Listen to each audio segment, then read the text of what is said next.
Hi, I'm Teresa Collins, and today it's all about banners.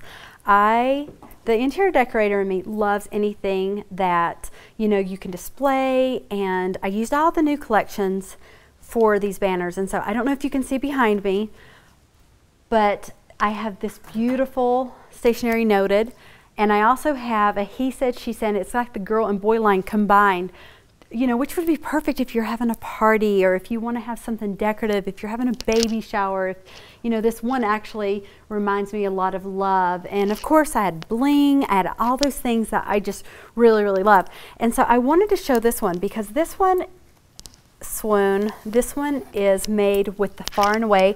And you can see this is the 12, this is actually a mixture of the 6x6 paper pads plus the 12 by 12 papers.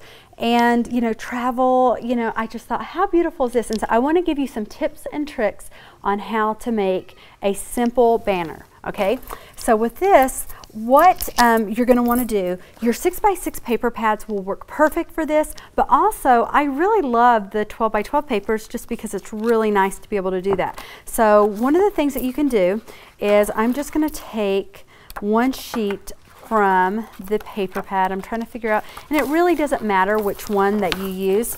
I just need one sheet. And of course you're going to do, you can add, the great thing about banners, you can add to them, you can do whatever, size, how wide you want it. So basically what you're going to do is you're going to take your paper. And the good thing about 6x6 papers is because of the scale of it, it makes really nice, and let's just pretend this is completely even, but it's not. I always say I have a lot of kids, so I don't have a lot of time, so sometimes I'm more of a speedy. And so what I just did is basically I cut a 6x6 paper, I cut it in half, and then along the banner, along the bottom of it, I just cut a pendant shape. Now again, I totally do not recommend going this fast. Measure it out, get the template you want, and I'm just going to do, and you could do the same thing. So on the opposite side, just so that you can kind of see, I'm going to just do this one in the shape of kind of like an arrow going down, so that you can just kind of see that variety. Very, very simple. And so what I do, and when I'm making my banners, is I'm just going to use the We Are Memory Keepers, the hole punch. And so what you're going to do is you're going to just take it, and I always like to be able to see where I'm punching. So you're just going to take your holes, and you basically just go, and it's real simple, punch a hole. And you would do the same thing along the left and right hand side of each of your papers. Okay, now, and you can bind your banners anyway, but I really love this very, very inexpensive, I wonder what the correct word for this is. I mean, you can use ribbon, but binding tape, binding ribbon. And so I just take it, and then, I needed to just do, this is really how I craft. I am always just like, this looks good. But I always have people in my class that they love to measure and to make sure, and so that's completely, now, there are no rules. You can decide whether you want something to be the front or the back. If you wanted the ribbon to go in the front, you can. But I know for me, I want it to go in the back. So with two pieces, and again, this is how I connect my banners. So I take the hole and I take my binding ribbon and I go through the back of it, okay? So now you're gonna wanna make sure you have enough ribbon on the side here. So I'm just gonna keep that kind of out.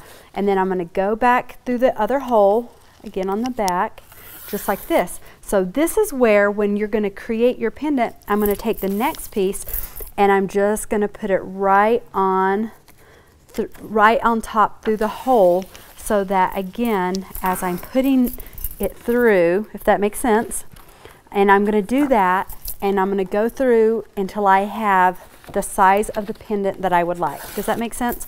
So kind of goes like this. The back side would look like this. And this way, and there's no rules, this could be your front side if you wanted. So basically you're overlapping the two holes right here. So once you're done, this is where it's really fun to add you could add, like, look at this. This is just a really fun one. This is actually a wood one that Rachel from the design team did. And I love that she added the die cuts. I love that she has the glitter, the enamels. I mean, this is beautiful.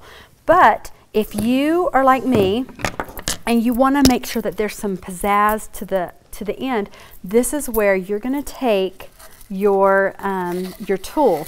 And I added the gold glitter tool on the far and away, but you're just going to take that, and it's really up to you how much you want to add. So I just always recommend, when you're tying on your tool to your banners and different things, do them individually. I promise you it's worth it, because then you'll have one piece, you know, so you have one piece here, and then you're going to take another piece, because if you do layers, you know, I always say layer upon layer, it is going to give you that big dimension. That is how I got this kind of opulent, full look on this one, is because I added many, many layers of it. And you'll notice on this one especially, there is no rules. The size, actually I prefer mine to be more random, because this way you can decide if you want it long or short. And again, I could keep adding the tools so that as my banner, you know, you could add whatever you want to, and that's a very, very simple way. You need basically just a few things, and you can create banners for any occasion. I'll see you next week.